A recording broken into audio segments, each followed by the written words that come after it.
All right, ladies and gents, boys and girls, happy Wednesday, happy hump day. Hope you're all doing well. I'm Chris Phillips, your host of the Daily Crow of the Spurs Up Show. Appreciate you all tuning in. Yes, it is noon on this Wednesday. We're taking your questions, your comments, your calls. 843-790-3377. 798-43790-3377. So far, I see Travi, Phil. What's going on, by the way, Phil? I will get back to your text message. Appreciate you, Phil. Appreciate everything you're doing with Jacks Rangers and for Gamecocks rugby as well. So great to see and hear from you. Also, guys, if you're in the Big Cock Club Discord, over the TDC Questions channel, be sure that your questions are answered there. Austin Greer, we're living good, my friend. A little bit of a rainy day in the city, but we're living good. Yeah, everything's going well, man. Big win last night. Obviously, huge weekend upcoming. We got our Tin Roof Live show tonight, so things are rocking, things are rolling. And again, guys, I appreciate you all. Of course, as always, the Daily Crow is brought to you by the Big Cock Club. Join the Big Cock Club today at patreon.com/BigCockClub or click the link in our social media channels to join. We've actually got a great conversation, an exclusive conversation, interview with my buddy Brett Ciancia of Pick Six Previews. You might realize he's the guy that made these helmets that are behind me. He's also the founder of one of the best preseason magazines. I think the best preseason magazine that's out, Pick Six Previews. A little bit of a spring football primer, if you will, with Brett Ciancia. That conversation, again, will be a Big Cock Club exclusive.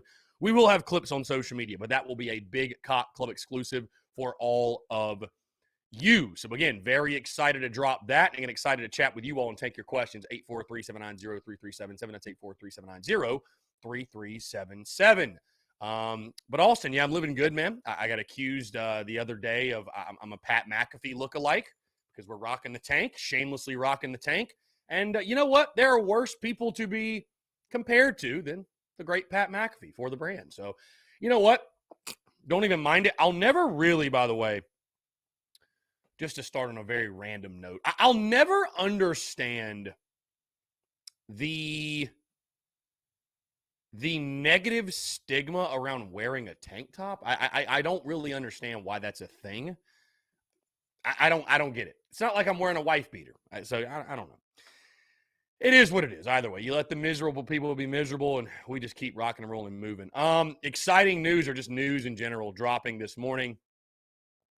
Bryce Lindsay, the 4-star or 3-star guard, depending on which service you look at, he has decommitted from the Gamecocks. I don't think that's a surprise at all. Obviously, with the uncertainty at head coach, and of course, that coaching search does rage on. And it sounds like candidates are being interviewed, people are being talked to. Who will get that job? Who knows? Cody Gaskin says Facebook never showed up that you were live. Are we live on Facebook though? I'm telling you, Cody, Facebook's got a mind of its own, bro. I have no idea. Here's the thing, too. Here's the thing. The technical, I don't want to say issues, difficulties, what have you, but the technicalities, they are so much more present in what we do because I'm demanding a lot of technology because we're literally live every single day. You know what I mean? Like, I give Facebook no days off. I give YouTube no days off. I give Spotify, Stitcher, iTunes no days off. So if they mess up, like if they can't have an off day. You know what I mean? All right, let's jump to the phone line. Call from Colin. Skyland, what's up, man? How are you? Doing good. How are you? I'm doing well, man. Appreciate you asking. What's going on? That's a great win last night. Yeah, I mean, right. yeah, I mean, you did what you thought you should do. Yeah, I mean, we did what I expected. Gardner Webb's not on your level, but either way, you don't take those for granted. You took care of business, and everything clicked for you last night. So yeah, it was a fun night at the Yard for sure. Hope this momentum carries on until tomorrow night. Until Friday night, you mean? Yeah, Friday night, not Thursday night. Yeah, and like I said, I will be there. So my guy has actually bought tickets. We're going to be going to all 3 games. First time I've paid for a Carolina baseball ticket, like individually, not outside of a season ticket, in quite a while. But yeah, it's going to be fun, man. I mean, I'm excited. Again, who knows what will happen. Who knows, with Tennessee, their offense, Mark Kingston obviously talking and praising them greatly. So I'm excited though, man. I mean, this is This is where the where the real grind begins. I mean, all that's, and I would say this. I would ask you this, I guess.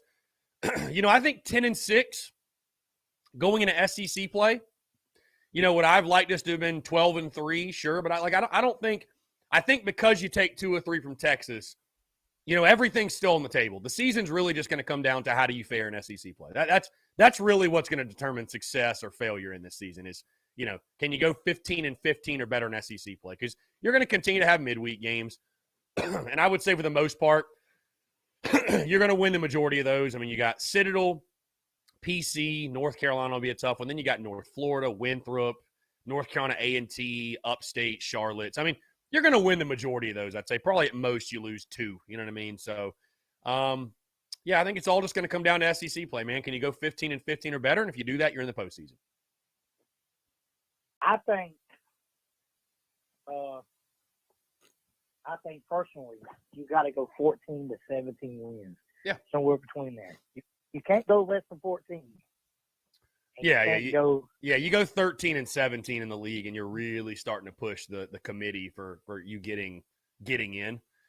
I think they can pass you at 14. But you got to win. You got to continue winning these midweek games because if you think about it, you're 10 wins. If you win at least, let's say 14, that puts you at 34 wins minus the weekday games. So when we push your weekday games, you might be sitting at 40 wins. Which would be a hell of an accomplishment for how the season started and what people were saying early in the year. That would be an incredible accomplishment. But yeah, I would say this too is to fans is just to withstand the SEC grind early. I mean, we all know what you're facing. You got to go to Tennessee. You got Vandy the next weekend. Get a little bit of a breather, but you got to go to Missouri. But you get a little bit of a breather. I don't think Mizzou, we don't look at them as one of the upper echelons. Georgia, you have at home, but they're solid, obviously. Ole Miss at home, top 10 team. But the second half of your schedule in SEC play, you take on Auburn, Alabama, A&M, Kentucky. That four series stretch right there is going to be pivotal. I mean, obviously, again, I'm not trying to look too far ahead, but you just go one weekend at a time, man. If South Carolina could go up to Knoxville and win 2 or 3, I mean, that'd obviously be huge. But yeah, I mean, the key is this: just either way, don't get swept. No, not just this series, any of them. Even if you're overmatched, even if the team you're playing, it don't matter who they are, just avoid a sweep. Like that. That's a season-changing type of result. We saw it last year, man. You got swept at Ole Miss, and if you change that, I mean, it's crazy how if you just win one game there, you go 17-13 instead of 16-14 in the league, and it's wild how much better 17-13 feels than 16-14. But yeah, it's going to be a fun ride, man, for sure. I mean, the SEC baseball, there's nothing like it. It's the best. It's the best. It's the best conference in all of college baseball. So it's going to be a lot of fun. May I give the injury report out if you have not? You can go ahead. Do whatever you like. Have you announced the injury report yet? I have heard things, but I have not said anything. You're more than welcome to say whatever you like, though. Julia Bosnick will be back the week of Missouri. Brett Thomas will be back this Tuesday. Eli Jones will be back in 2 weeks. And John Gilry is still to be announced. What about Sam Simpson? Is there anything with him? No, I have not heard nothing from him. Yeah, we've got a lot. We got a lot of pitchers pending right now.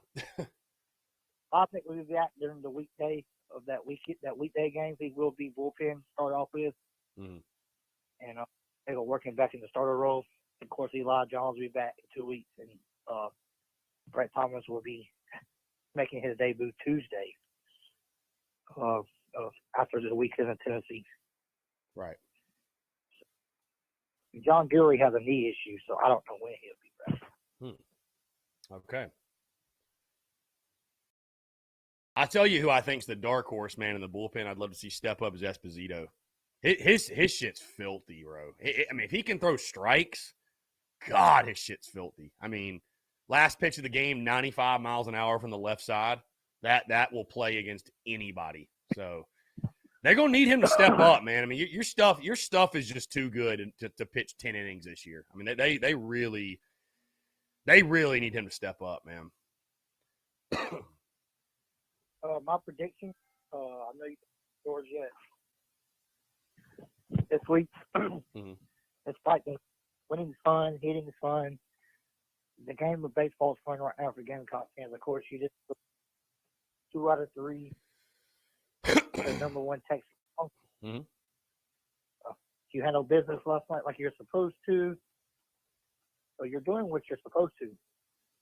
But with that being said, no disrespect to the momentum we built. No disrespect towards the win or anybody on the team. But I personally don't see you winning this series. Mm-hmm.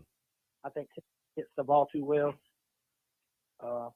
I think you have a better chance next week versus Vandy. But I don't think you have that great of a chance this week versus Tennessee because of how well they can always put the ball in play.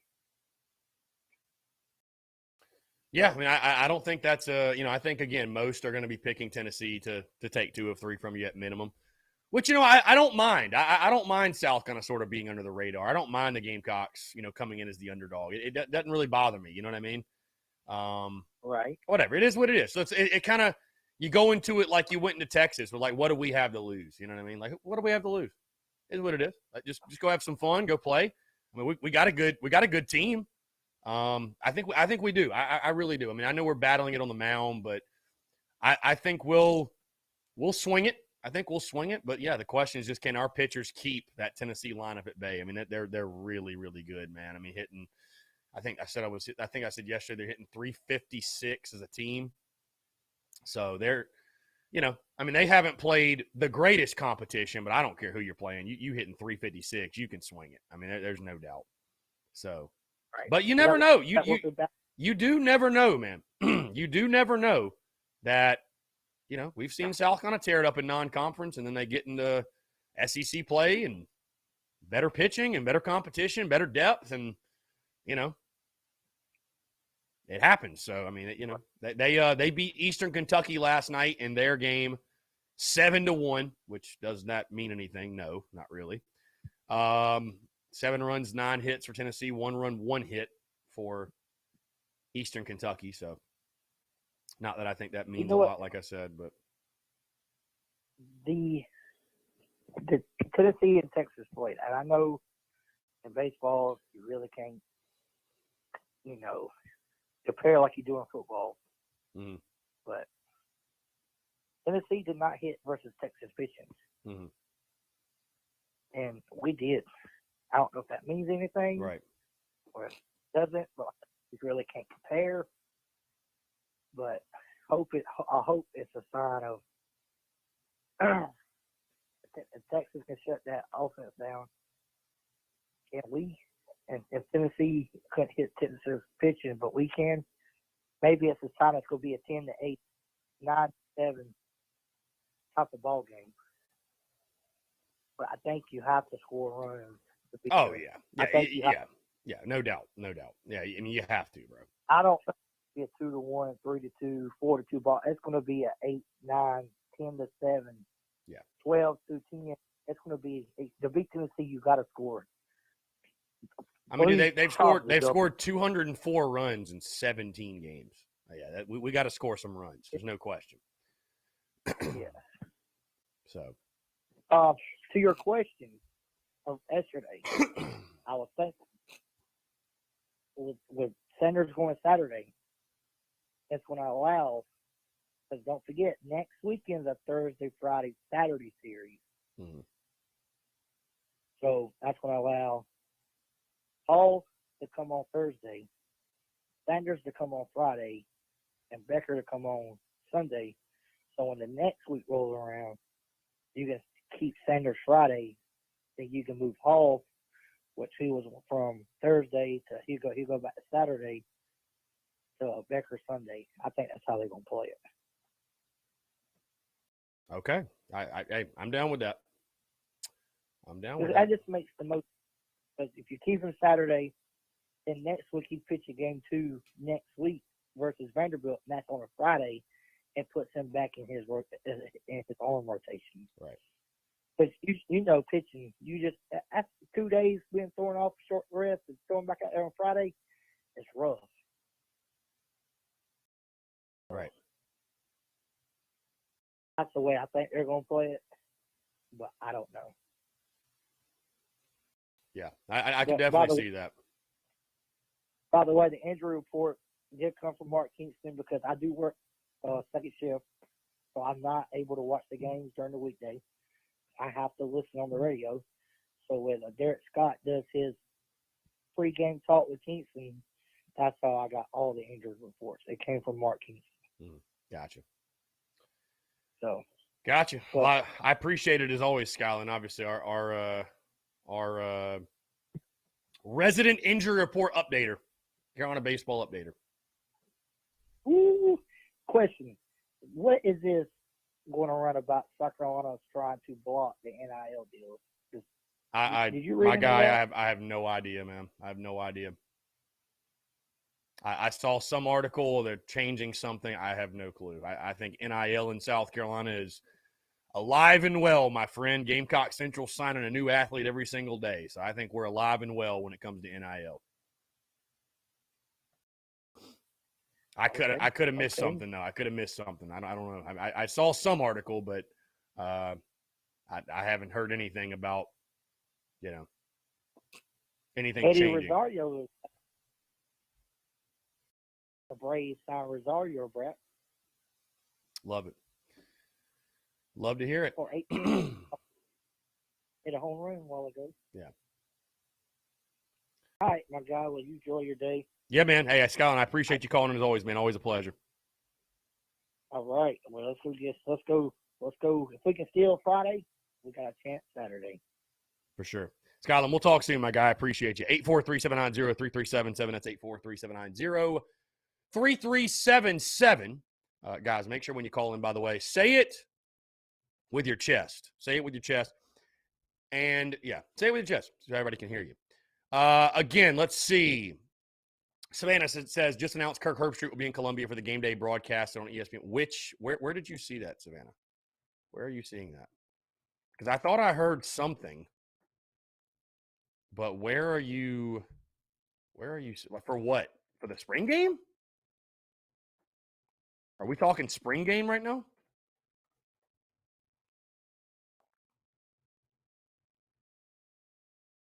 Either way, you can let me know. I have no clue. I haven't seen that.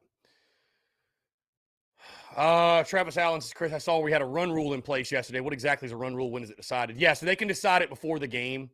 Those midweek type of contests.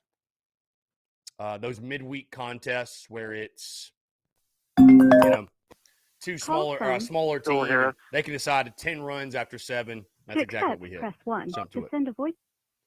Phil, what's going on, man? How are you? Pretty good, my brother. How you doing? I'm doing well, man. Appreciate you asking. What's up? I'll just be short and sweet. I wanted to make a comment about it's been a while since I've joined the Daily Crow. Unfortunately, I've just been so busy with work and also, the Jacks Ranger show and MLR in general. Since it's going on, we're in round 7, so I haven't really had a lot of time to do much else. But I wanted to jump in here real quick because I haven't talked to you about our boy Frank getting shown the door. Right. I had mixed feelings about it, to be honest with you. I mean, obviously, if you don't make the tournaments this year, you're what 1 out of 10 in that category, and that's just not good enough. Right. What really baffles me is to see the reaction from fans that are completely outraged by him being fired. Like, what standard do you have at this university if 1 in 10 years is good enough? You know what I'm saying? Like, I know that there's a lot of emotional ties to Frank because he's a great man and his message overall is fantastic and should be a lot of more people should have that type of message nowadays in this society. But at the same time, it's like, come on, man, we got to be better than that. Like, for the people that are outraged by Frank being fired, like, what is your expectations of basketball at this university? Once every 10 years is just not good enough for a university that is very passionate about its sports, for fans that spend a lot of money and time and exude a lot of passion for this university's athletics. That's not going to get it done. And I'm sorry that you feel that way, but you're wrong if you're absolutely outraged by him being fired.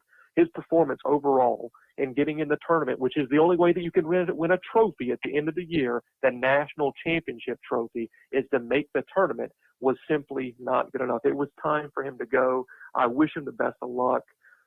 Some of the best times, and this is the truth for a lot of people, that Final Four run is their greatest Carolina athletics moment. It simply is, because football has never been to those mountaintops like we have with that Final Four run. So yeah, it's a bummer, but it had to be done. And I just don't understand the people that are outraged. Those are the people that keep part of the reason why. A lot of it's just bad luck and bad hires and whatever else you want to say. There's no such thing as curses, but a lot of people throw that around. The people that hold this university, that want them to be, mediocre at best by them embracing a bunch of losers to a certain extent. I mean, I know that that's harsh, but, that's part of the reason why we stay where we are. So that small mentality, just because we've been terrible for 100 years at basketball doesn't mean that we can't be a national powerhouse. Just look at Auburn. Yeah. Okay.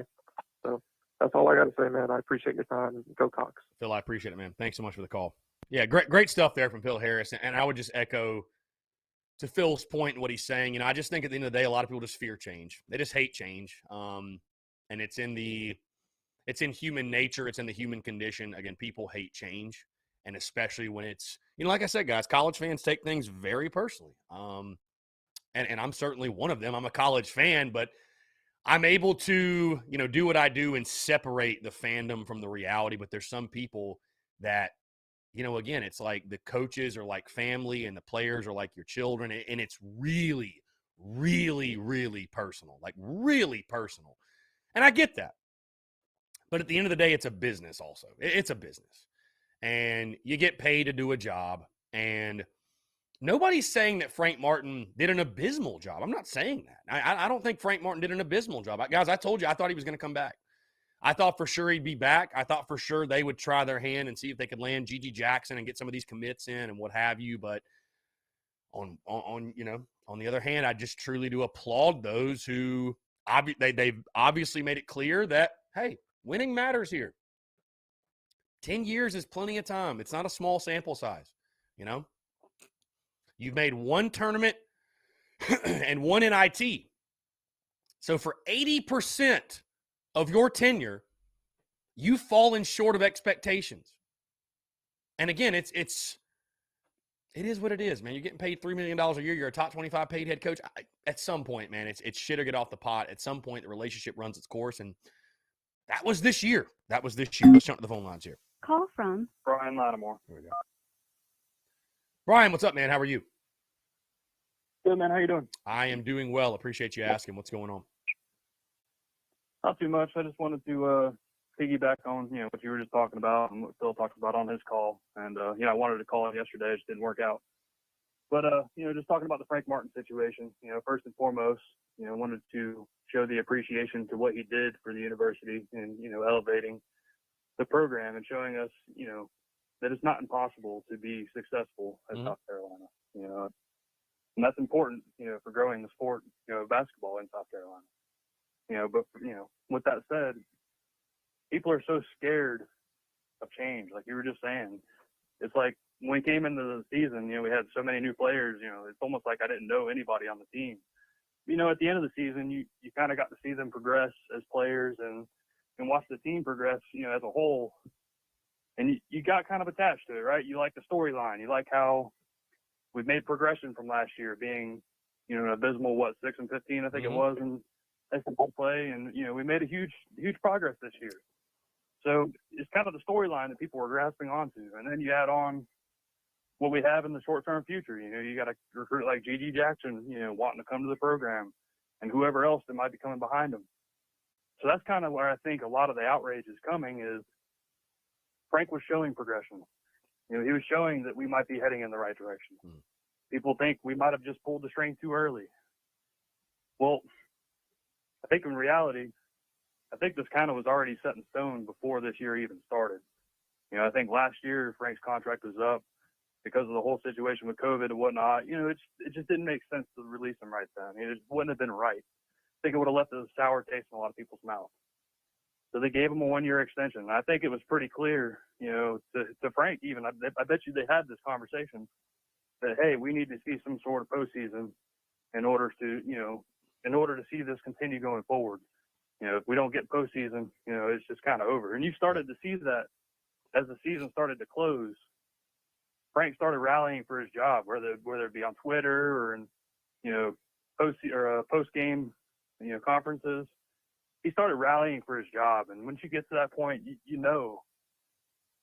we might be on the back burner here. So the fact that we even got to that point, you just kind of had it in the back of your mind that, hey, this might be it. And a lot of people thought, he made enough progress to really rally for another year. But at what point does that show to your fan base, to your recruits or whatever, when you're just giving your coach a 1-year extension, that, hey, we're not serious about this guy. We're just seeing what he can do. Even though we already know what he can do. He's been here for 10 years. It doesn't make a lot of sense. So, I don't know. I saw that article that got put up on your page by one of your guys. Yeah, I keep having to remind people, I'm like, you need to check the author. I'm not like, we do have contributors, and I embrace them having their own opinion, man. It's if there was only one opinion, it wouldn't be fun, honestly. Like I think it was time, but if Evan doesn't, then I thought the article was great. And he supported his opinion, and hey, run with it. But yeah, it's funny the people that are like going crazy. I'm like, I know I said fire Frank. This isn't me though. But either way, that's kind of what it's our. It's my page. It's our page. Whatever. And you need that. You need different perspectives. Right. We need different perspectives. Yes. Understand their different perspectives. Yes. Exactly. So I don't completely disagree with this perspective. Do I feel differently? Yes, I do.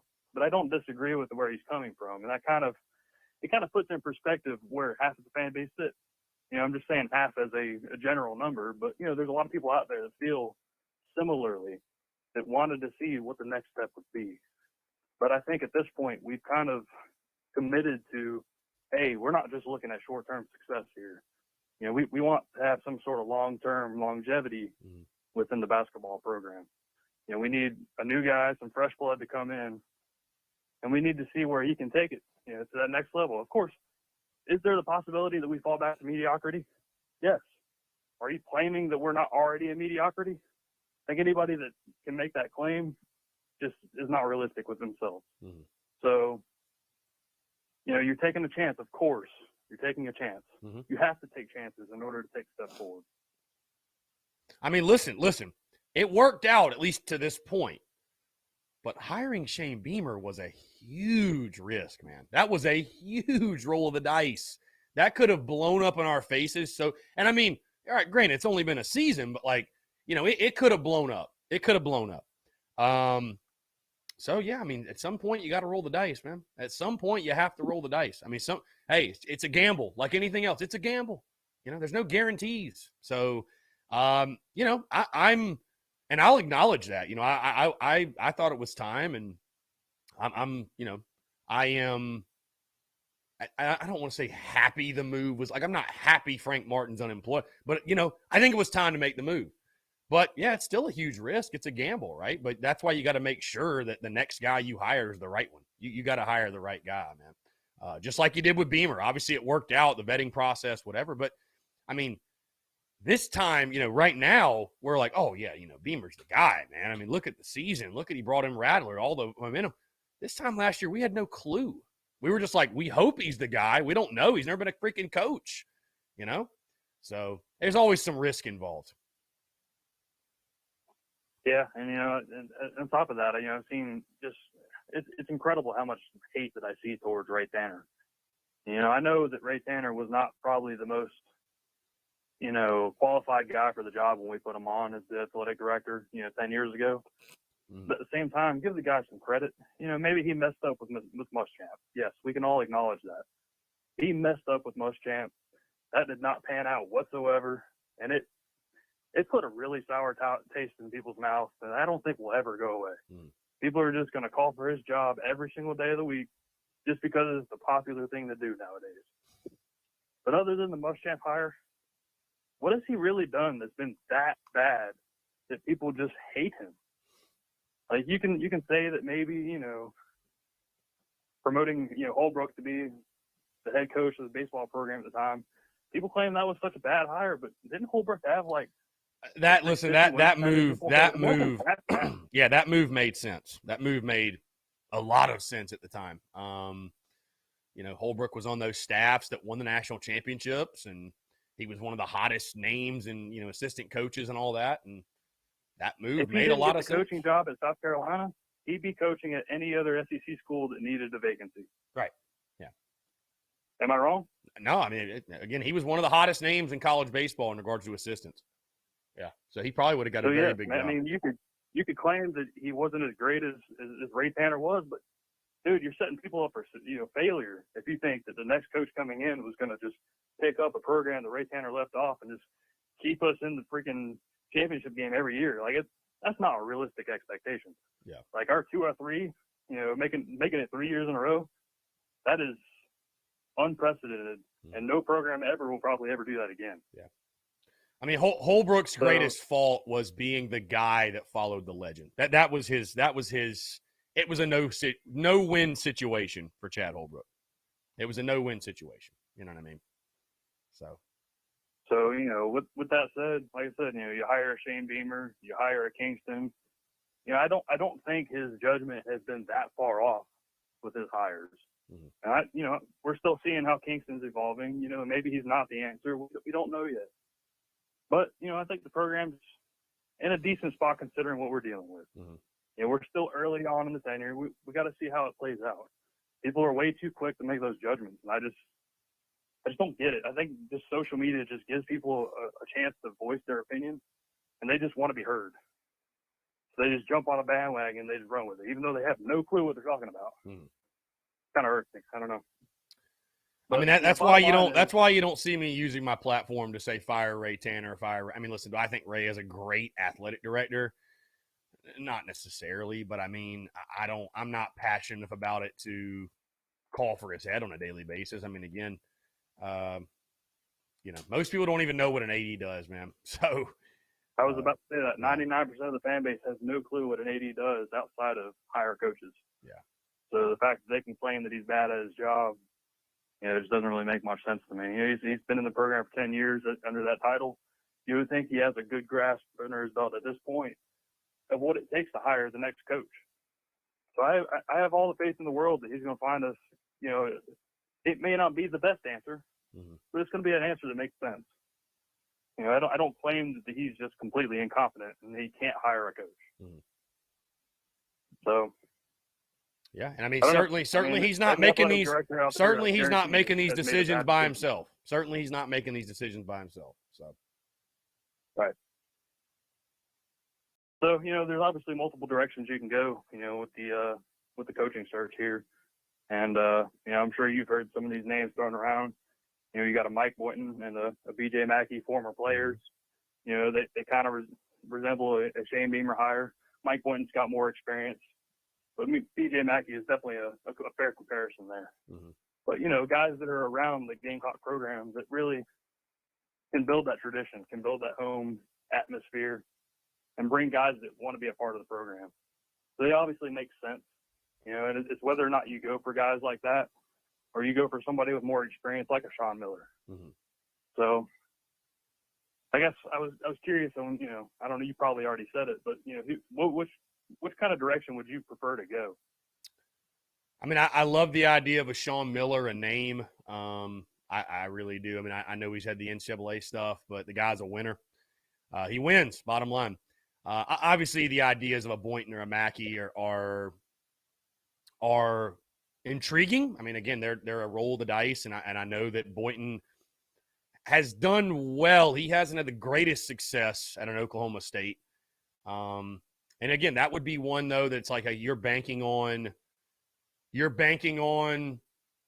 experience at South Carolina, and again that sort of Beamer effect coming into play. Bob Ritchie's another name I think is intriguing as well. So there isn't one guy that I look at and say, hey, this has got to be the dude. You know what I mean? This has to be it.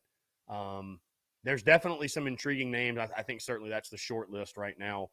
I mean, a Sean Miller would make a splash. So, I mean, I'll tell you, Sean Miller would certainly make a splash. So if they could get him, I'd be pretty happy about that hire.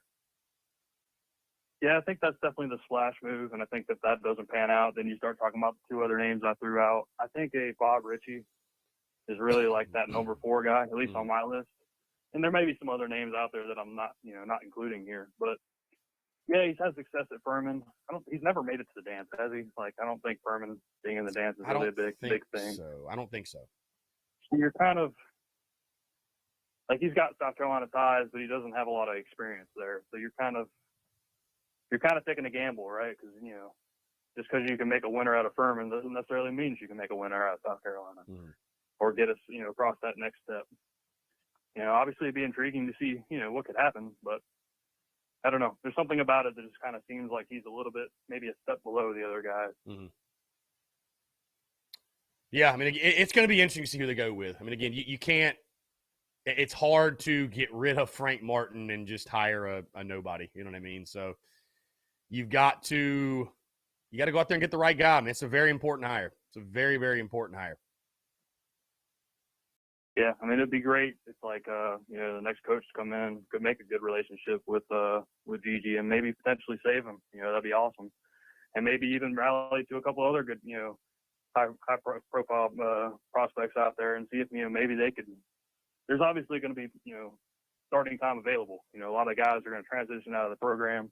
You're going to have a lot of turnover. So it's a good recruiting pitch to say, hey, we got one guy that's on board that's going to be, playing in the NBA at some point. Come on down, let's build something here. Yeah, for sure. I mean, again, it's there's a couple different directions you could go. Like I said, I'll be very intrigued to see who they hire, man. I don't have like the one, like, you have to hire this guy. I mean, hey, was Beamer number 1 on the list? He wasn't on my list. He wasn't number 1 on my list at the beginning. So, at some point, man, you just got to, our fate is, I'm not the one hiring the coach. You're not the one hiring the coach. So you got to trust the people in charge, whether that makes you feel confident in what decision will be made or not. What choice do we have? You know what I mean? So you got to trust those in charge. Yeah. Yeah. The bottom line, it's a little bit bittersweet to see Frank go. He's been a household name for 10 years now. And, obviously that familiarity makes it hard to make a change, especially whenever you're kind of trending in the right direction. But, at the end of the day, I don't know that there was a right or wrong answer. There was a lot of uncertainty either way you went. So I think that's really just the biggest thing, is the program was looking for something long-term rather than, just short-term. You never know how long Frank was going to be around. Obviously he had a bunch of health issues and stuff that plagued him last season. You never know if that's, stuff like that's going to be long-term or not, So you need a fresh blood. Long story short, there's going to be uncertainty no matter which way you go. You just have to make the best of it. Right. For sure. For sure. We'll see what happens, man. Going to be coaching searches are very interesting and fun for content in a way. So it's going to be a wild ride. I'll be just curious to see how quickly they make the move. I think the sooner the better. So. Yeah, I don't think it'll be long. I think, I would expect they have a short list of names that they want to go down. If they get one of those guys, I don't think it would take too long to, really make it happen. So I would think within the next week or two, we should have some sort of idea which direction they're going to go. Yeah, I would assume they're going to move swiftly. Yeah, I mean, you got prospects out there that could potentially change what next year looks like. So you ain't got much of a choice but to kind of escalate. Yeah. Escalate, but make the right move.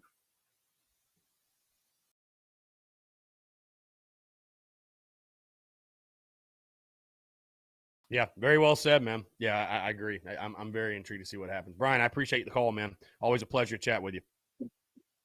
Yeah, man. Catch you next time. Yeah, man. Good stuff. 843-790-3372. My guys, right now, by the way, Marcus Satterfield speaking to the media. Again, it's very funny to see all the folks. And again, I understand, like, the Spurs Up show is me, if you will, whatever. But, we have contributors, guys, in case you don't realize, we have contributors that write articles.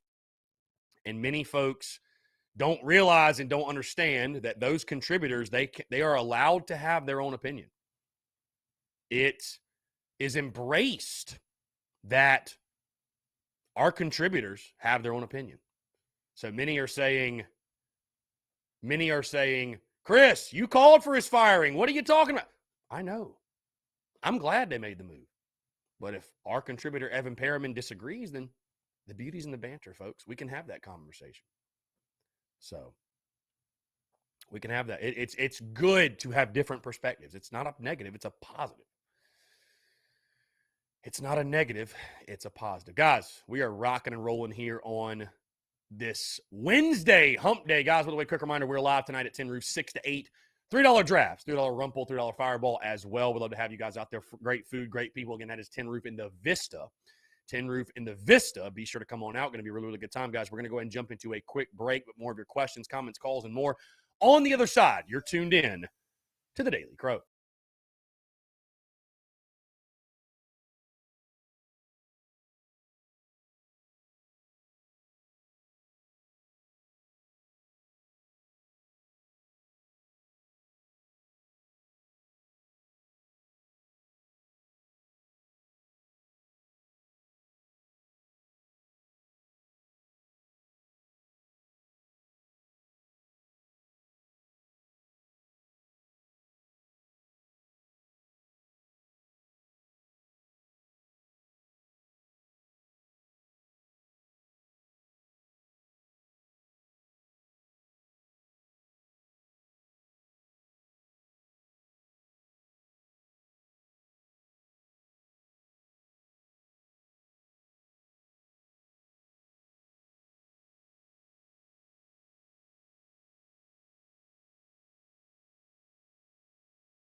All right, guys, we're back. Taking your questions, comments, calls. 843-790-3377. That's 843-790-3377. Want to continue to hear from you.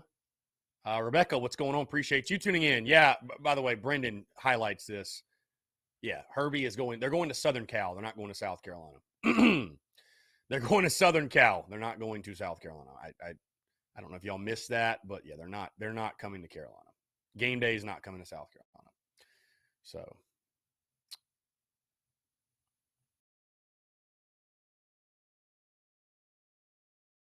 I would say this, guys. Bryce Lindsay, of course, decommitting this morning from South Carolina after the Frank Martin after the front, and this is an interesting comment. Satterfield expects to name a starting quarterback soon.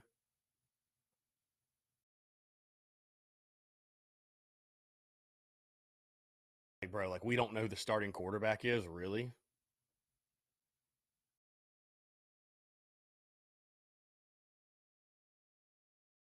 That's funny. That's very funny. But I would just say this, guys. No matter your opinion, on the Frank Martin situation, here's the thing, guys. When you make a change, when there's change, there will be a ripple effect. It doesn't make that the wrong decision. Sometimes there's going to be collateral damage. People are going to become uncomfortable. Like, change is not always a comfortable thing. But it doesn't make it the wrong decision. So if you want to point to a transfer, a decommitment, whatever, that's fine. You can do that. But it doesn't make it the wrong decision. So I know some people just fear change. They're scared of change. It's ripping a Band-Aid off, guys. It's going to hurt, especially in the short term. It's going to hurt. Doesn't make it the wrong decision. Doesn't make it the wrong decision. Just look at our football program. So it is what it is, man. Hey, listen, I said it. I said it in football, and I'll say it in basketball. All we got's all we need. All we got is all we need. So those who want to stay and be Gamecocks, those who want to commit, you're welcome. Come on, wear the garnet and black. And those who don't, see ya. Those who are just committed to a coach, see ya. Because guess what? Frank Martin's players didn't get us to a tournament. So I don't really give a damn, to be honest with you. I don't really give a damn. Those players didn't get us to a tournament. So all we got's all we need. You want to be a Gamecock? You want to commit to the University of South Carolina? Awesome. Welcome aboard. We'd love to have you. And if you don't, you know, if you're a Devin Carter, for example, and you're tweeting this morning, hey, man, I'd love to see Devin come back. I loved watching him in garnet and black. But you know what? If he was committed to Frank Martin at the University of South Carolina, then goodbye. So be it. All we got's all we need, folks. All we got is all we need. We'll take the 5, 6, 7, 8 guys that want to wear garnet and black. We'll roll with them. Let's jump to the phone lines here. From Robbie Davis, a.k.a. Robbie, what's going on, my friend? How are you? I'm doing fantastic. How are you on this rainy Wednesday? I'm doing well. Doing well, man. Just hanging out. What's going on? What do you say we talk about some positive stuff, which would be the butt cushions that we gave Gardner Webb last night? Yeah, that was a fun game. Much different vibe at the ballpark than it was over the weekend when I was, a lot of pressure and high intensity. And, last night was a very relaxing night at the ballpark. I mean, the tone was set very early when, last night Brant Bell gets the homer. Enjoy your popcorn. Yeah, Brant Bell gets the homer to lead it off. You're like, okay, this is going to be a fun one. So, you took care of business, did what you needed to do, and, against lesser competition, and you just keep up the momentum and everything else. And that's what you should do in the midweek. Guys have a lot to feel good about, and, you build momentum, like I said, going into SEC play. So, yeah, it was a fun night last night for sure. Yes, indeed. Robbie, And by the I way, did not before you, re- I did Robbie, not know Robbie, real quick, Robbie, before you go, Yes. the crowd wants to know. A few in the crowd want to know. A few in the crowd want to know, when is your interview scheduled for the head coaching job at South Carolina? Now that there's a vacancy, The second they call me. I figured they'd already called you. That's my mistake. No, if they literally called me right now and said, "Hey, want to talk to you?" I'd be like, "All right, give me an hour. I'll be in Columbia in an hour." If they called me and said, "Hey, we want to talk to you," I'll be like, "I'll get off the phone with you, call my dad, and be like, hey, I need to be in Columbia in like an hour, like right now." And if he asked me for what, I said for they want to interview me for the coaching job. So I love it. I hope that call comes soon. By the way, I think yeah. No, I hope it comes soon. I would be ecstatic. Oh yeah, I know you'll be here job, too. Period. This is a side note, by the way. job. I saw where your Uncle Boudreaux shot me a text, and tell him that if you guys want to come to Tin Roof tonight, he's more than welcome to do a set during my break. I have no issues with that. So More than welcome. He's more than welcome. And there's a very high possibility you'll see me. So his I mean, I'll tell you this, my breaks are generally 5 minutes, but I mean, I'll give him 10 minutes. I mean, I guess he can work with that. I don't know. I mean, whatever, bro. It's a loosey goosey thing, bro. Tin Roof is just whatever we want it to be. I mean, they've literally told me, Chris, this is your 2 hours. Do whatever the hell you want to do with it. So, yeah, I mean, why not? Why not? Some in-show entertainment. I think that would be a blast. Why not? Well, if that's the case, there's a good chance you might see me again tonight. There you go. I'd love to hear it, man. I'll have to let Pete Hawk and A-Raj know then. I'll probably be a little wet from the rain, but I'll be there. Hopefully. But and our pitching did really well last night. Yeah, no, it did. I thought Hunter, Austin, and Esposito looked really, really good. Yeah. I feel like Hunter, once he comes, I feel like Hunter is one of them guys that once he hits the groove, it's hard to stop him. Does that make sense? With what, Hunter? Yeah. Yeah, I mean, listen. I feel like he's one of those guys where once he gets in a pitching groove, he's hard to handle. Yeah, and listen, most guys, most starting pitchers, yeah, you want to get them early. You want to get them in the first inning or so before they really settled in. Once they settled in, it's really tough to hit them around or Right. crack them, if you will. So yeah, I mean, Hunter's certainly one of those guys. Once he gets in a groove, once he starts feeling it, he's locked in. So yeah, I thought he threw well last night for sure. I mean, he's still coming along. He's still a young guy, but yeah, I thought he threw well last night. And one thing we need to do is just build off of what happened last night, go into this weekend, take care of business, and win. Like I said, I don't care if all we do is win 2 out of 3. You win 2 out of 3, you win the series. I don't care. You win 2 out of 3, you win the series. That is a fact. I would love to start off conference play with a sweep, though, to be honest with you. But with the way Tennessee's swinging the sticks, I don't think it's going to happen. Yeah, they're hitting 356 as a team, so they're good Lord, they're pretty. Yeah, they're pretty good. That's insane. They're pretty good. But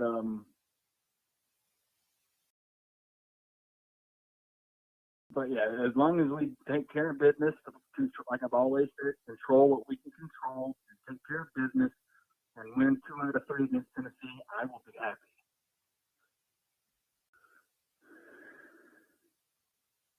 Yeah, I mean, listen, if we can take 2 out of 3 this weekend, man, I'd be ecstatic. And again, obviously, we're going to be up there.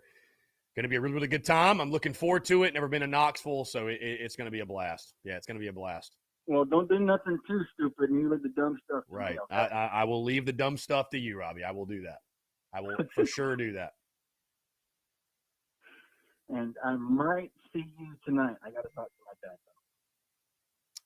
Yeah, y'all figure it out. Yeah, like I said, he's more than welcome to come up and do a set. I think that would actually be a lot of fun. I'm all about helping the people, man. Why not? All right, go Gamecocks. To heck with Clemson. And you have a great rest of your day and try to stay dry. Yeah, man. Will do. Hope to see you tonight, Robbie. We'll talk soon. Yep. Mm-hmm. Yeah, man. Great stuff. 843-790-3377. That's 843-790-3377. I want to continue to hear from you. Hey, guys, by the way, quick reminder, podcast did drop this morning, episode 619.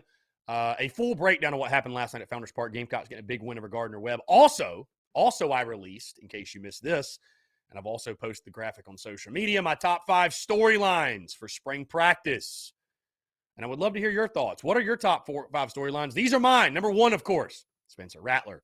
And it's so funny to see Marcus Satterfield saying, we'll announce our starting quarterback soon. Like, bro, stop. Just stop. Like, what are we talking? I mean, I get it.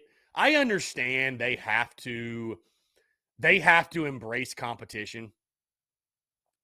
I totally get that. I do, but at the same time, it's like, come on, man. Y'all brought in Spencer Rattler from the transfer. Can you imagine if they named like Luke Doty the starter? The uproar there would be. So anyways, my top 5 storylines, of course, number 1, Spencer Rattler. These really aren't in order 1 to 5, but I think Rattler certainly is the top 1. Number 2, though, the evolution of the offensive scheme, just how the offense changes. Again, of course, we're not at practice every single day, but just hearing things from coaches and players, and, of course, the spring game. Really looking forward to that. Number 3, new additions, freshmen, transfers. There's a ton of guys on the defensive side as well. You've added guys at wide receiver, guys at safety. So those dudes. Number 4, who emerges in the running back room? A crowded running back room with guys like Juju, Lavassier Carroll, Christian Beal-Smith, Marshawn Lloyd. Who's the guys that step up in that room? And then number 5 for me, and Clayton White actually spoke on this morning, but finding a new leader on defense. Obviously, you lose Jalen Foster. You lose J.J. Nigbare. Is it a Birch? Is it a Pickens? Is it one of the newcomers? Is it a Cam Smith? So just some things I'm looking forward to in spring ball. And again, guys, I mean, are there going to be any bombs that come out of spring ball? You actually kind of hope not, because, the number 1 goal of spring practice is just focus on fundamentals and get out of it healthy. That's it. If you can do those things, you've succeeded when it comes to spring practice. Cody Killow, have they named any candidates for Gamecocks basketball? Yeah, there's been some names floating around. B.J. Mackey, Mike Boynton, Sean Miller, Bob Ritchie. I think those are the top ones right now. So I have not heard of any others. Those are the top guys as we sit here now. So again, guys, a wet, rainy day in Cola, but we are here taking your questions, your comments, and your calls. 843-790-3377. Some of the guys, you can also text that number if you like. Again, guys, we're live tonight at 10 Roof in the Vista. 10 Roof in the Vista, 6 to 8. Taking your questions, comments, getting you ready for this weekend against Tennessee. And also just talking whatever, man. Just shooting the shit. Always a good time there at 10 Roof in the Vista. Great food, great people, great time. $3 drafts, $3 Rumple, $3 Fireball as well. We always have a blast there. So we always have a blast. So let's see. Cody Killow, vote Chris for basketball coach. Absolutely not. Listen, I don't pretend to be a basketball expert, a basketball savant by any means. I don't pretend to at all. So there's much more qualified candidates out there than yours truly, I can assure you. There are much more qualified candidates than yours truly. So, yep.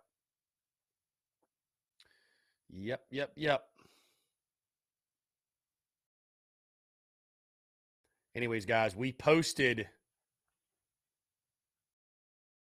an article on social media, and of course, it's going crazy. One of our contributors, Evan Perriman, talking about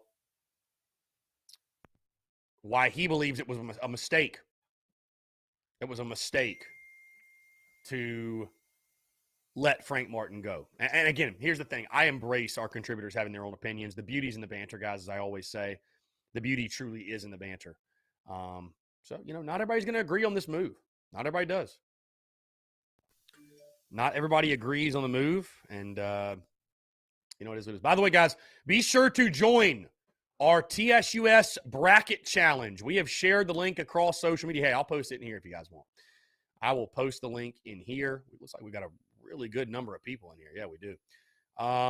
if you have not joined yet, again, it's just your simple ESPN bracket challenge. Fill out your bracket.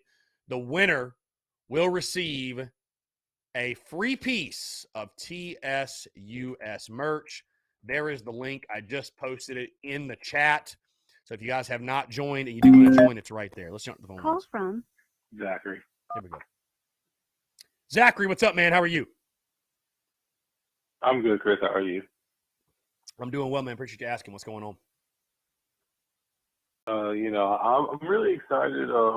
Spring ball started yesterday. I'm really excited, and the women are in the NCAA tournament, and Frank Martin's on. So it's just been a eventful couple of days. Yeah, it has. It's been a very eventful last couple of days with I didn't expect that news. I'll tell you this.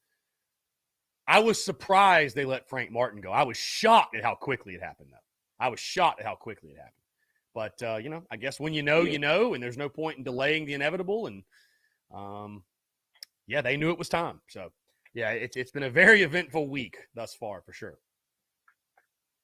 Someone said the reason why South Carolina didn't get an NIT bid was because they thought that South Carolina was doing a coaching search. I don't know if that's true, but it'll be funny if they felt that South Carolina would have a coach, so they just didn't let them in.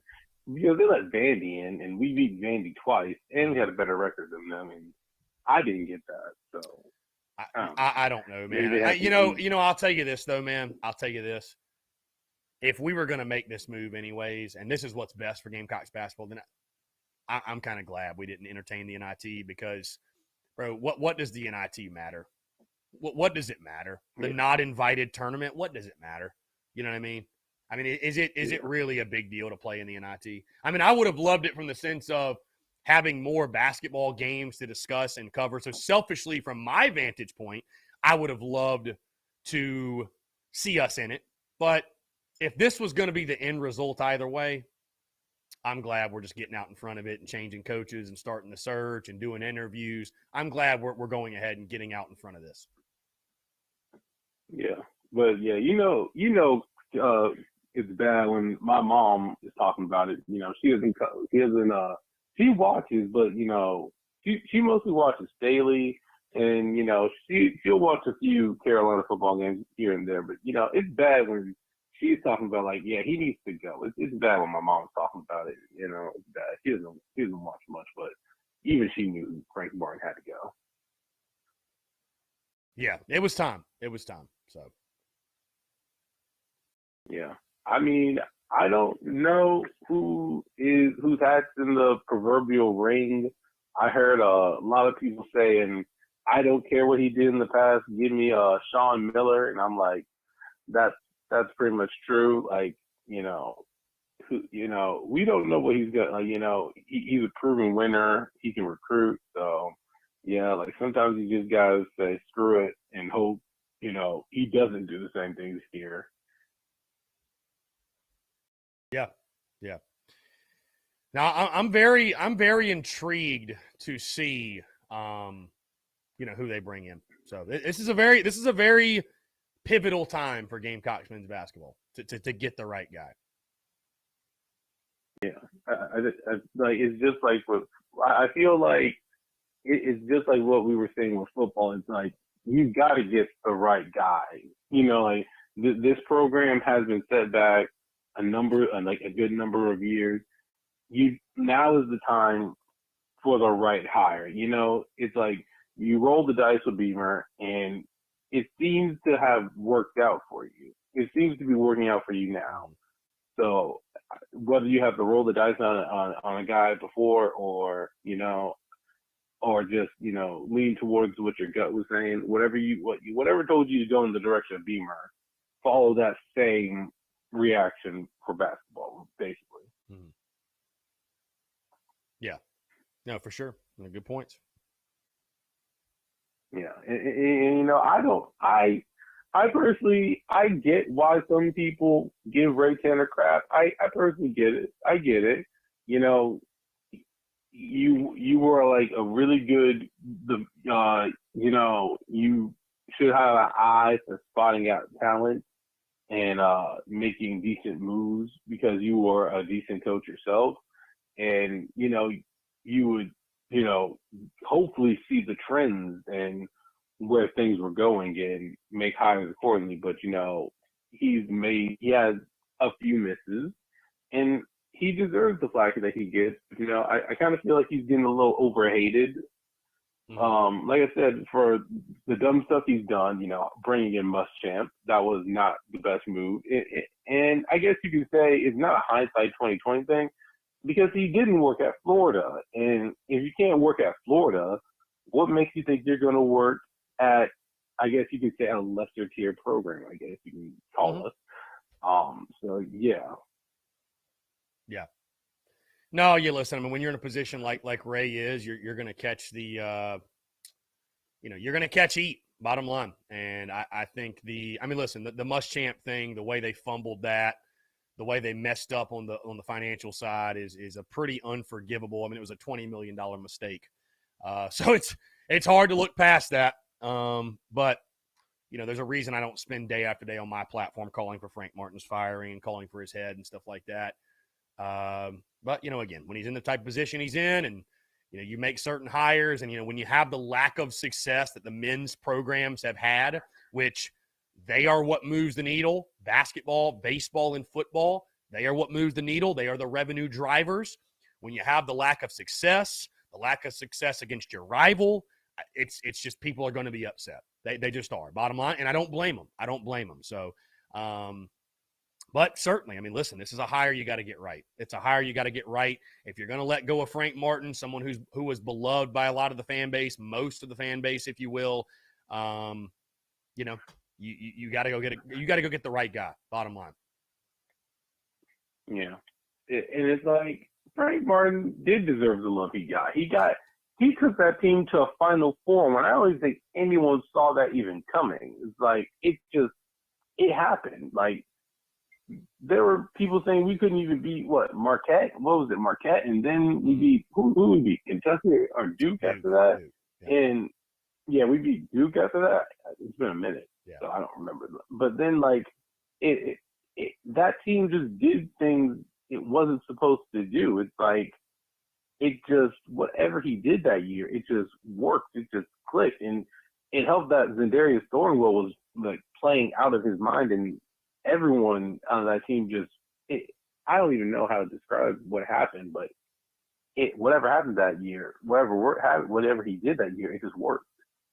Yeah, we got hot. Bottom line. We couldn't lose.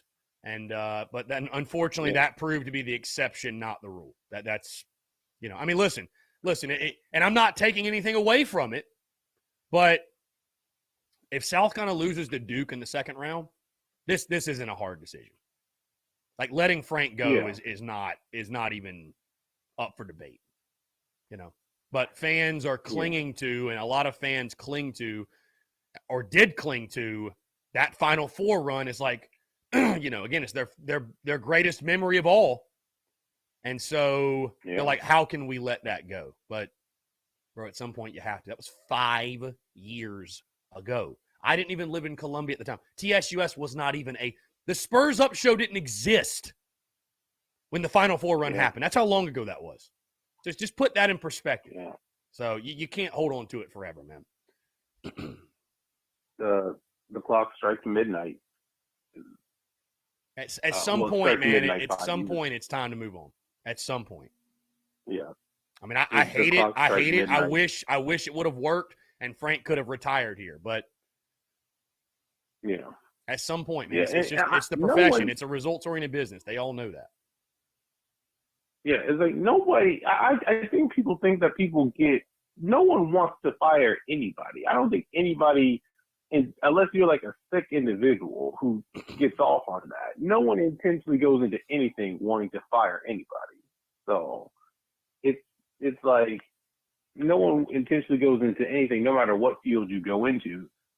You don't go into wanting to fire people. And I think that's what some people just forget sometimes, that nobody wants nobody to get fired, but at the end of the day, things happen and decisions have to be made. Yeah. That's a fact. Yeah, when you're getting paid $3 million a year and you're a top 25 paid coach, nobody's exempt. Nobody's exempt. Yeah. Yeah. Hey, Chris, Spencer Rattler, they said Spencer Rattler was looking good. I was happy to see him out there and throwing the ball. Him and Jaheim Bell linked up twice. I don't know if that's actually going to be a pairing because, there was no DBs out there. There was nobody out there. But, it's good to see. It's good to see nonetheless. As the great Allen Iverson once said, we talking about practice. Not a game, practice. So, yeah. As long as Spencer Rattler gets through spring ball healthy, that's all I give a damn about, bro. I know he's good. We know he's good. He's the best, most talented probably quarterback to ever step foot on our campus. Nothing that happens in spring ball will change my mind on that. So, yeah, hey, no news is good news because the only news that can come out of spring practice really is bad. Like, as long as we need this to be a boring spring. I don't even want to think about it. I don't even want to think about it. Like, I don't even want to think about it. I don't want to hear the words. I don't even want to think about the words. I'm not even going to say the word out loud because I don't want to put it out in the universe. Mm-hmm. No, yeah, listen, I'm excited for Spencer too, though, man. I mean, we all should be. Absolutely. He's your guy. He's your quarterback. He's your leader. And, yeah, so I'm excited, man. It's all going to culminate obviously with that spring game on April 16th. That's going to be an absolute blast, man. So I can't wait. Yeah. Hey, Chris, I have a question real quick. When are you gonna do a roster? When you're gonna do roster predictions yet, or roster predictions? Yeah. When you're gonna do those yet, or are you still? What do you mean roster predictions? I'm like depth chart predictions, basically, I guess. I don't know, man. I mean, it's so early. I mean, it's just, our roster's not even, I mean, that won't be till, depth chart prediction. That won't be till the fall. That won't be like August, July and August. I mean, it's just so early. You know what I mean? So our roster is going to change from now to then. You know what I mean? So with the transfer portal, especially, you never know. We could add guys. We could lose guys. So. Yeah. So, yeah. All right, Chris. Thanks for taking my call. Yeah, Zachary, I appreciate it, man. Always a pleasure. Good stuff. 843-790-3377. That's 843-790-3377. Connerly, I actually have not filled out my bracket yet. So, yeah, I have not filled out my bracket. I will let you know who I'm picking. I will let you know who I'm picking at some point. Marsh, RL. Okay, let's jump to the phone lines here. Call from Dave. David, what's up, man? How are you? I'm doing very well. Hope you are too. The way the weather looks, I might stand a chance to make it to 10 Root tonight if they call work early. Okay. Had two quick questions. One, is Alex English too old to be viewed as a candidate for the coaching job? And second question is, do you know anything much about the strength and conditioning on the baseball team? All of the sudden rash of injuries, I was just curious. Take it off the air, man, and hope to see you soon. Yeah, man. Appreciate you, David. Yeah, hope to see you tonight, David. That'd be incredible. First thing about the strength and conditioning with baseball, I do not question the strength and conditioning at all. Billy Anderson is your strength coach, I believe. Yes, Billy Anderson. He's been there forever. So, no, he's done a fine job. Listen, you're seeing injuries all across college baseball. I don't look at, what's Billy doing? I really think what you can look at is, I think baseball has become such a year-round game for guys. I think maybe they throw too much, but it's been weird, man. I mean, listen, South Carolina's not the only school dealing with these injuries. It's all across college baseball. I mean, again, you can't blame coaches, for a guy going out there and it pops. I mean, it's unfortunate. It's bad luck. but it just happens. I mean, look at Mississippi State. Landon Sims, arguably the best pitcher in the SEC, just had Tommy John. So, Billy Anderson's a guy. He's been there forever. I don't know. I think he was. Yeah, I'm pretty sure he was the strength coach during the national championship. Like he's a good coach. I don't question the strength staff at all with Salcona baseball. God, what was Dave's other question? I got so carried on with the baseball question, I totally forgot. Let me think for a second. Was anybody? What was his question? Dang it! I apologize, Dave. Dave, I hope to see you tonight at 10 Roof. Either way, Coach Ford, just a big yes in exclamation points, or excuse me, in caps. Marsh RL says, "What's our football record going to be? You think?" Again, I will. Oh, Alex English. Yes, thank you. Yes, Alex English. Is he too old? Probably. I don't know. I don't know. We had Alex English on the show last year, and he talked about that when Frank Martin got the job, he actually wanted it. He would have taken it. So is Alex English sort of past that? I don't know.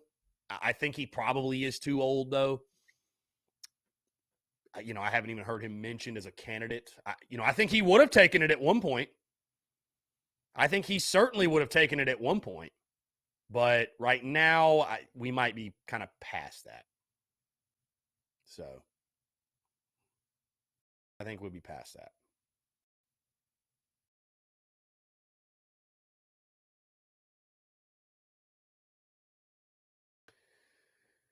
Let's see. But anyways, back to Marsh RL, guys. I dropped my way too early predictions for Gamecocks football in January. I had Southcon at 8-4. Those are way too early picks. I will drop my official predictions. It won't be till summer. So there's a lot of things that, you got to go through spring ball and the roster is going to evolve, especially with transfer portal. That's going to evolve. So I actually dropped my predictions earlier than most. I dropped my predictions the week before SEC Media Days. I drop them the week. I like to get them out that week before to kind of generate the buzz and excitement. And that really kind of leads us into SEC Media Days. And then, basically once SEC Media Days happens, guys, college football's here, right? It's here. So, yeah, that's always a really good time, always fun. But, yeah, I will lock those in officially over the summer. Again, guys, quick reminder, check out the podcast that dropped this morning, episode 619. Imagine if it was episode 119. Episode 619. Full breakdown of what happened last night at Founders Park. Also, my top 5 storylines entering spring practice. And again, guys, I would love to hear your top storylines, everything you're looking forward to in spring. Of course, everything. I listed everything from Spencer Rattler, the offensive scheme, new additions, running back room, defensive leader, if you will, all that good stuff. So again, what are your top stories? What are you most looking forward to? Because again, it's not like we're out at practice every day. It's not like we get to see everything. It's not like, picking apart a game, if you will, and we're just going to get a little bit in the spring game. But is there anything particularly you're looking out for in regards to, spring practice and what coaches say and players say? Are there any players specifically you want to see evolve? Be curious to hear your thoughts on that. Again, guys, 843-790-3377. Taking more of your questions, comments, calls, and more. On the other side of this break, you're tuned in to the Daily Crow.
All right, guys, we're back. Taking your questions, your comments, and your calls as well. 843-790-3377. That's 843-790-3377. And again, guys, we're talking baseball. We're talking Frank Martin still, as the Gamecocks are now beginning their coaching search, looking for a new leader for the men's basketball program. And, again, guys, I would tell you, change hurts. Change is uncomfortable. Does not mean change is not the correct course of action. And you're seeing that. Decommitments, possible transfers upcoming. But do not get it twisted. When change is necessary, there is a ripple effect, but it does not mean change is not the correct course of action. And I think that is the case here. After a decade, one tournament appearance simply was not good enough. And it's going to hurt some. Some will take it personally, but it's like ripping off a Band-Aid, man. You keep it moving, and you press forward. And you upgrade and you enhance.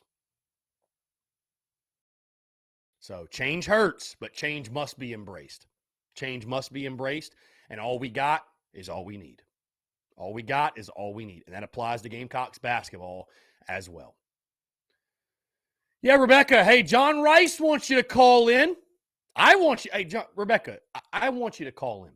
Rebecca is becoming very self-aware, by the way. Very self-aware. I don't know if you guys saw this, by the way, but I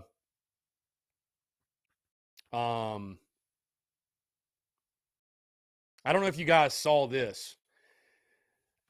Paul Feinbaum did a March Madness bracket style type thing of callers into his show. Can you imagine if we did that for the Daily Crow callers?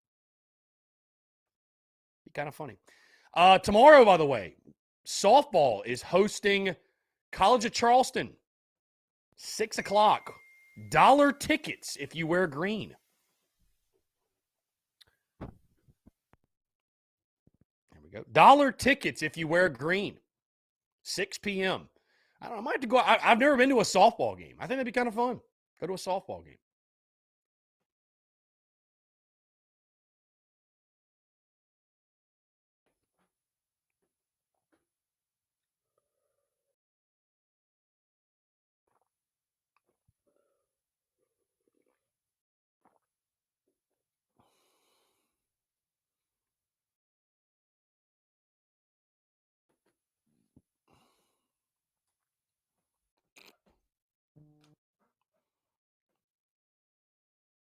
Let's see. Connor Lee, next week is going to feel weird with the series starting on Thursday. Connor, I think those weeks are fun. Connor, it's fun when things get switched up a little bit. I'm a fan of, and this is kind of sounds a little extreme for this scenario, but just in life, I'm a fan of shocking the senses a bit. That's why one of my goals this year is to travel more. It is, and do the show remotely. That's one of my goals. I'm a fan of shocking the senses a little bit every now and then. You know what I mean? Like changing things up. So next week, we're Thursday through Saturday, which will be a lot of fun. We might even be throwing a tailgate on Friday. I did not tell you guys that yet. We might be throwing a tailgate on Friday. Watch party next Sunday, by the way, for women's basketball here in Columbia. Haven't told you guys about that yet either. So a lot of exciting stuff upcoming, by the way. Stay tuned for it. A lot of exciting stuff upcoming. Coach Ford asking about the offensive scheme said, I hope it's not some run-heavy pro scheme. Last year it was, I guess we want to be physical and run the ball. Duh. Coach Ford, just be excited with Spencer Rattler at QB. That's all I'm asking of you. From That's Rebecca. all. Here we go. Rebecca, what's going on? How are you? Doing good. Trying to get the gas money to come to Knoxville. I hear you. Gas is something. I'm about to invest in a bike. I don't think I could do that. Be honest. I might get me like a motorized scooter or something with how much gas is right now. The last time I was in town earlier was the day before, and it was like $4 and something. Yeah, it's brutal. It's brutal.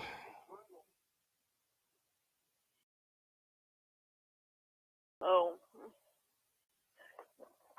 I hear that John wanted me to call in. John did. I think John right now is probably sitting down, eating lunch in his office, probably eating some steak and asparagus if I know John well enough. So, I'm sure he was just looking forward to the banter and the commentary of a Rebecca call while he enjoys his lunch in good old Charlotte, North Carolina. So, yeah, we appreciate John also. Yeah, I know. I was like, all right, I'll call in. Everybody wants me to call in. Yes, Rebecca, we always look forward to your calls.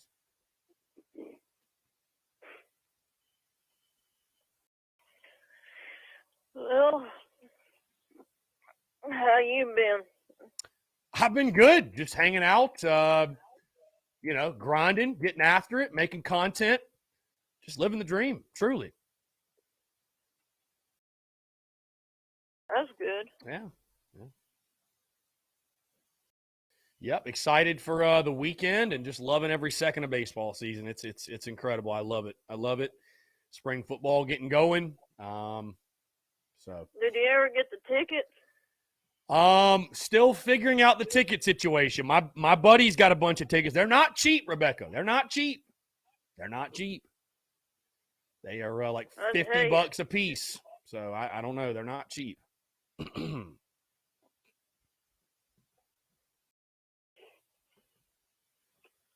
Yeah, I didn't even know they was.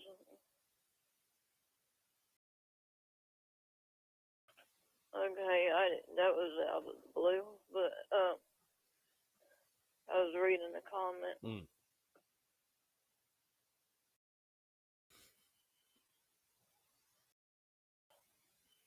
Okay, they have spoken. Frank Martin fans can kiss my ass. There you go. Oh, Travis Lee asking you to do that. I don't know, man. Frank Martin. I don't know. Frank Martin doesn't need to. Frank Martin doesn't need to kiss my ass. I got no issues with Frank. I mean, I don't know the guy that well to say that, really. Yeah. But I did it for him. Oh, just for him. Okay. Fair enough. Give the people what they want, she says. He's laughing now. Mm-hmm.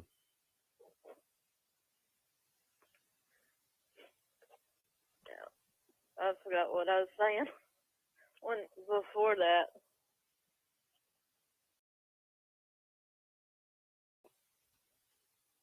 Yeah, I'm hoping I get up there to Knoxville Friday. Yeah, you'll have to let me know. You'll have to let me know.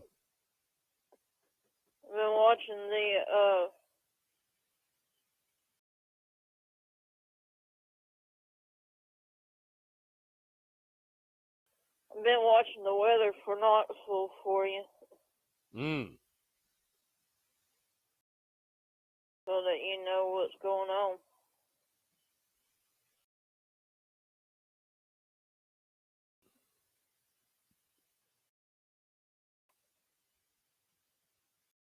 I appreciate that. I don't mind helping you out.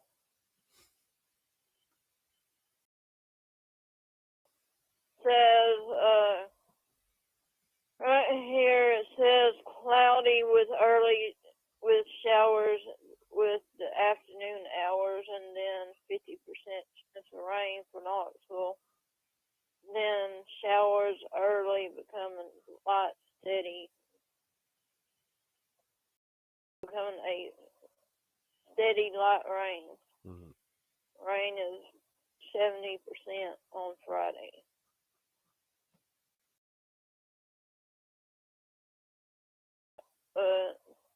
Saturday and Sunday is supposed to be good.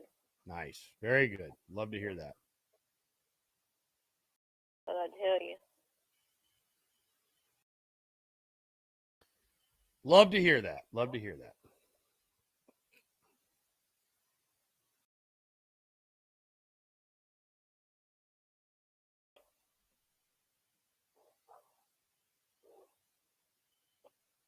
Let's see.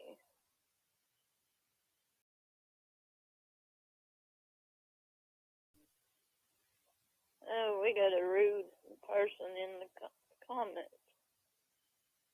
Do we? Yep.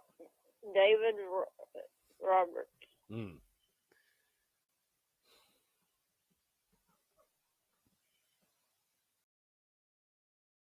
Well, we can all play nice here. We can all play nice. It's all good.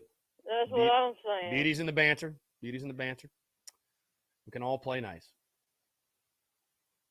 Right.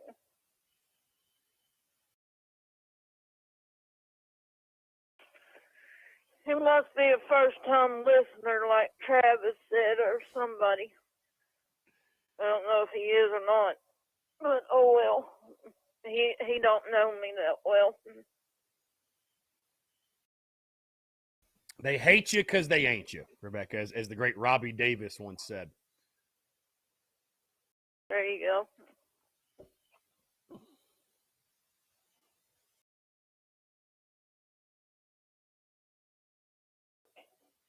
Yeah, I don't even know how much money to take up there.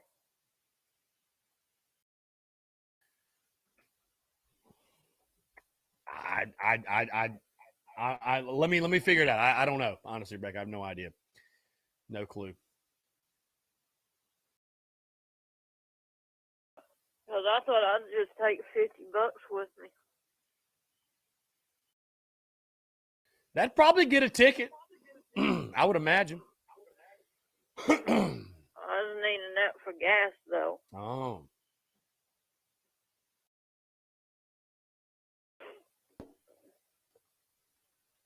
But anyway, let me go ahead and say this to get it off my chest. Tennessee Vols can kiss my ass, and so can the Tennessee Vols fans. Can kiss my ass. I don't give a damn if y'all get mad at me or not. I love it. Poetic, truly. Well said.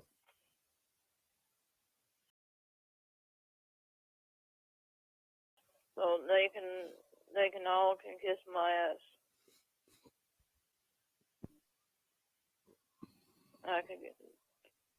Don't give two shits about Tennessee, to be honest.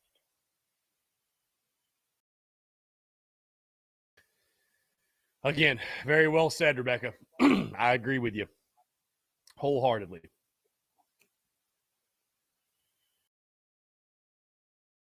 Right.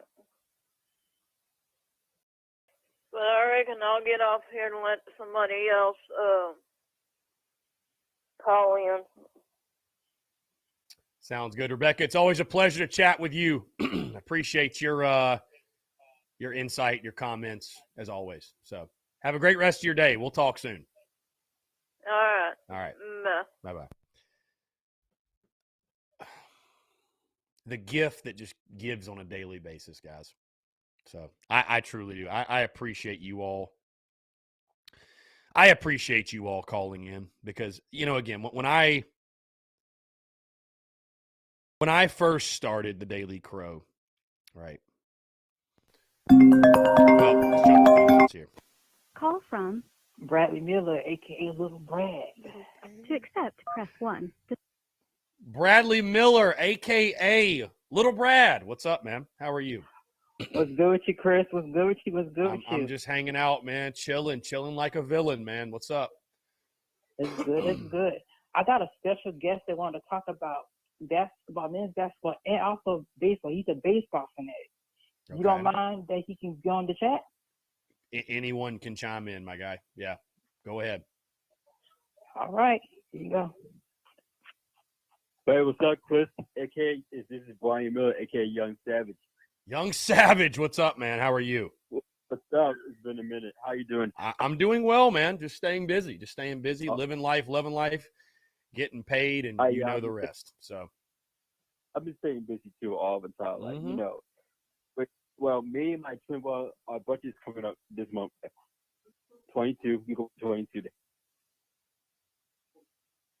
Oh, you said your birthday's coming up. Yeah. Well, very good. Happy early birthday then. Happy early birthday. And yes, we finally beat Texas Longhorns. Those dickheads out there. They deserve. Thank goodness. Thank goodness. Yeah. They deserve it. And even also the other team from last night, it was a huge successful thing that I liked that so much of all of those people out there within the crowd are just very happy together. And let's just say this. The most awesome pitcher of the week is Matthew Becker. Give a shout out to Matthew Becker, Evan Jones, Michael Braswell, David Cromwell Jr., and all of them. And I want to give one more shout out to Brett Doak and also Andrew Eister. Right? Yes, I'm just a fan for them to make us feel proud. They deserve it. So yeah, I support my friends on national television, like 24/7. Let's do it. Yeah, no, they've all been balling out, man. All those guys you mentioned. Yeah, it feels good to be good of late. You know, you take 2 or 3 from the number 1 team in the country, and it certainly heals a lot of wounds, obviously. And of course, last night was a lot of fun. So I'm excited, man. It's a huge weekend upcoming, and up there in Knoxville taking on Tennessee, and you get going with SEC playing again. This is where we really start to separate the men from the boys. So I'm looking forward to it, man. It's the best baseball in the country, and I know we're ready for the challenge. And yeah, like you mentioned, man, all those guys you just talked about, they're all playing really well, and we're gonna need them. We're gonna need them to keep it up. That's true. Tennessee is just disgusting. Just a disgusting team. I don't like them. It's just they disgust me. Yeah, our fan base hates Tennessee. There's no question. I mean, I don't like them either, but our fan base, they're right up there with most hated. I think for Gamecock fans. Yeah. Everyone hates Tennessee so much. Yeah, I feel you, Chris. I feel you. And I don't give a damn what Tennessee is going to do about it. Even Texas Longhorns, though Texas and Tennessee ain't shit. They ain't the shit. They ain't the shit. They ain't shit. That's a good way to put it. That's a good way to put it. South Carolina is the best shit of the planet. Even the head baseball coach Mark Kingston. I don't got a problem. Yeah. No, yeah. It's like I said, it's going to be fun getting SEC play going, man. Just find out who we are. You know what I mean? This is where we're really going to learn about our ball club, learn about our team. So that's true. That's why. Mm-hmm. We want them. I want you to put it and post it for on Instagram. I want to give a shout to Matthew Becker, Evan Stone, and the rest of the team. Yeah. Congrats. Yeah, Becker was incredible Sunday. I mean, he was definitely earning another start. So he was awesome. Yes, I'm so proud of my friend that he's stepping up to the game of his own with. Yeah. Yeah, for sure, man. He stepped up when it mattered most. So I loved it. I know we all did. So. Yeah. Evan Stowe got the first hit, and I was like, whoa. I was like, wow, you did that. You did that for the two games Saturday for over the weekend. Like he hit the first ball against Texas. I gotta give a credit to him. Yeah, no, for sure, man. Like I said, so many guys stepped up and contributed and balled out. So it's yeah. Like I said, just want to keep it up going to Tennessee. Yeah. Friday Tennessee is going to be start at 6:30, right? 6:30, yeah. 6:30 Saturday or Friday, 12 on Saturday, and then 1 on Sunday. Yeah, I'm gonna be there. I'm gonna be there. I'm watching on television, like on my channel. I don't want to see those nasty Tennessee haters out there because they are just negative. Yeah. Now hey, winning cures all, my friend. So I think the mood around Gamecock Nation is probably pretty solid right now. And certainly you take 2 or 3 from them, and it'll be even better. So, hey, it's a grind. It's a marathon, not a sprint. It's a long season. So just gotta be willing to embrace the grind and sort of just go from there. You got to embrace the grind because I wanted to get get them healthy and get them back on the start. Yeah. And even I heard a lot of things for like weeks ago that Frank Martin got fired, and I was shocked. I look on the news and I heard that he got fired, but thank God we got rid of him like clockwork. Mm. Yeah, I think it was time, man. I Like- think it was the right move, and you hate to see it for Frank, but it is what it is. So yeah, like what just happened? First we fired Muschamp. Second we fired Marcus Stanfield, and now the third we fired Frank Martin. Like this shit is countable. It's chaos. yeah, when you're getting rid of coaches, man, it does get a little chaotic. So I don't know. I think it was I think it was the right time. I think it was the right time. So if you get rid of weak bitches coaches in South Carolina, that is no. But get rid of weak bitches as coaches. They are weak as hell. They are just not it. They're just not it to fit. This is not it to fit. But y'all need to get rid of it and go shit to hell. But they ain't shit. We just need a new life coach. We got a new football coach. We need a new football coach, football staff, ASCP, and we need a new men's basketball coach next season till 2023. I hope so. I'm looking forward to it. So yeah, let's bounce begin. yeah. Hey, change is a beautiful thing, and we'll certainly embrace it. My guy, hey, I appreciate y'all calling in. We're going to jump into one final break before we get out of here. But, hey, appreciate you both, man. Y'all calling anytime. Really, really good stuff. 843-790-3337. So, guys, again, we are going to jump into one last break, and then I want to hear from you on the other side. Your questions, comments, calls, all that good stuff. Again, we're rocking. We're rolling here on this hump day, this Wednesday. Exciting day. Content bleeding out the eyeballs. Also, we're live tonight at Tin Roof. Taking your questions, comments, calls, $3 drafts, Rumple, Fireball, great food, great people. It's always a great time at Tin Roof in the Vista. So, again, come on out there. Again, more of your questions, comments, calls, and more on the other side of the break. You're tuned in to the Daily Crow.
All right, guys, we're back. Final, 8 minutes or so here in the Daily Crow, taking your questions, comments, calls.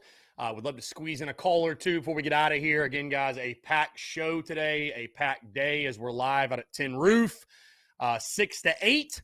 Also, podcast dropped this morning, episode 619, breaking down everything with the Gamecocks, winner Gardner Webb, as well as my top 5 storylines entering spring practice. So, again, a lot to talk about on this hump day. And again, guys, appreciate you all tuning in, guys. Sincerely. Thank you all so much for Love and Sport, guys. You've probably heard on the podcast, by the way, the dynamic ads have populated, which is really, really exciting.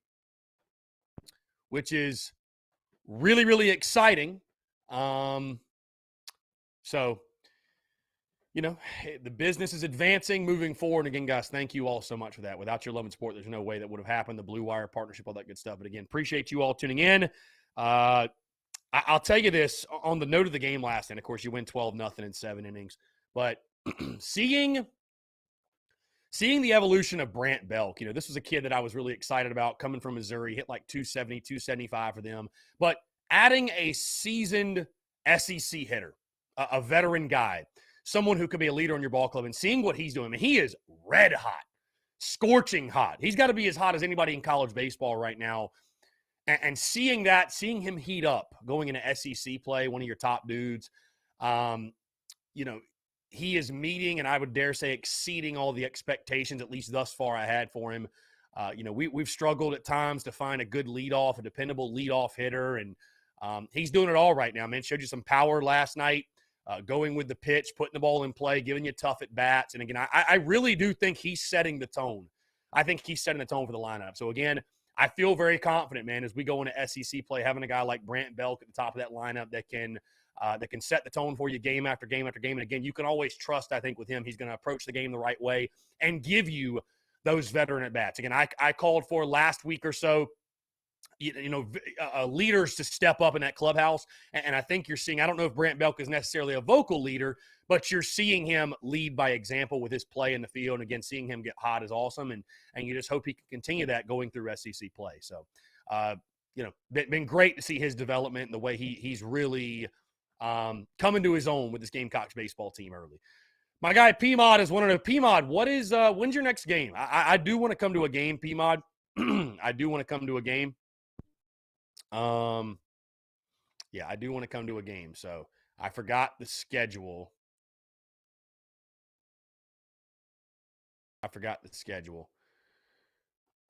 Let's see.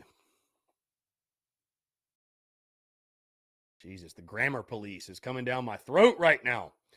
The grammar police is coming at me right now. Good Lord. Good Lord.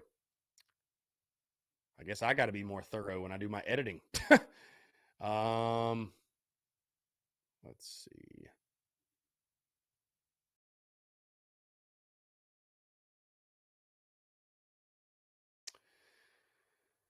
Let's see. Austin Greer, he got one in the tournament. Honestly, Austin, I have not filled out my bracket. I will have an answer for you tomorrow. I have not even filled it out. I have not stopped to take the time. Let's jump to the phone lines Call here. from Robbie Davis, a.k.a. Kirk. Robbie, twice in one day, my friend. What's going on? All right. You think you're having a great day now? You ready for this? I will be present and accounted for at Tin Roof tonight at 6 o'clock. Let's go.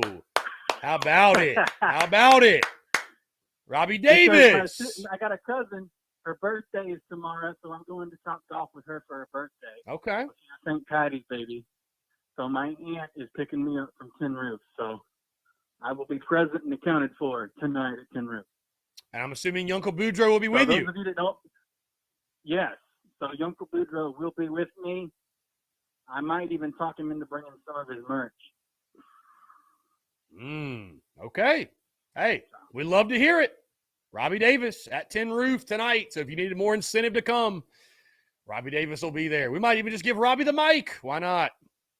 You can have it. Robbie, I could use a night off. You know how Colin Cowherd and like they'll have these ESPN shows and like people will fill in. It's like it's still their show, right? Yeah. It's still Colin Cowherd's show, but somebody else fills in. Well, maybe you can be the first applicant to do that. Hey, Chris is taking off today. Robbie Davis is filling in for the 2 hours. It's still the Daily Crow, but with Robbie Davis hosting today. Yes. Maybe. And it would be just as fun. I'd argue more fun. Right, I'm not gonna. Hey, I'll take it. Shoot, if you ever do need a special guest for the Wednesday night shows, I'm pretty sure me and my dad be gung ho to do it. Yeah, well, I'm looking forward to getting Uncle Boudreaux on the stage tonight for a little 10-minute set or so. Well, in the famous words of my father, who is Uncle Boudreaux, I hope you're ready to laugh your liver loose. I will. I'm always ready. But yeah, we will be there. We'll try to get there about the same time as we did last week, about 5:30ish. Mm-hmm. Yeah, that sounds good to me, man. Yeah, I'll definitely be there. So I'm looking forward to it. This is gonna be a fun night. Oh yeah, it'll be fun. And if you're not, and those of you that aren't gonna be there, you're missing out. It's a lot of fun. Mm-hmm. Yeah. All right. I will see you tonight. I got some stuff I need to do before we leave, so I will see you tonight. Robbie, sounds good, man. Look forward to it. We'll talk soon. Yep. All right, Mm-hmm. Good stuff. Robbie Davis coming to Tin Roof tonight. What a way to wrap up the show, Rebecca. I don't think Robbie Davis is going to be coming to Knoxville. Andrew Murphy says, got to go to Cool Beans in Knoxville, best bar there. Okay. P-Mod's also giving me some suggestions for Knoxville. And I will say this, by the way, to P-Dawk, to Gamecock Dave, who I'm sure is not tuned to the Daily Crow. Yeah, I edited that article that we posted really, really quick, was trying to get it out before the Daily Crow. So if I missed some things, some capitalizations, I do apologize. So, and I mean, I would just say this, bro. We're not over here writing essays for your English class. We are just simply like blogging, basically. So it's a little loose on the grammar stuff. Like whatever, you know what I mean? Like it is what it is. All right, guys. Hey, we've hit 2:00. Appreciate you all tuning in. Like I said, check out the podcast that dropped this morning, episode 619, full breakdown of the game last night against Gardner Webb, as well as my top 5 storylines going into spring ball. Outside of that, we're live at Tin Roof tonight in the Vista, 6 to 8. We'd love to see you out there. Robbie Davis going to make an appearance. Who knows who else might be out there? I mean, who knows? You just never know at the Tin Roof. Again, guys, we've hit 2. I'm out of here. Appreciate you all tuning in. Have a fantastic rest of your Wednesday, and we will talk to you tonight live from Tin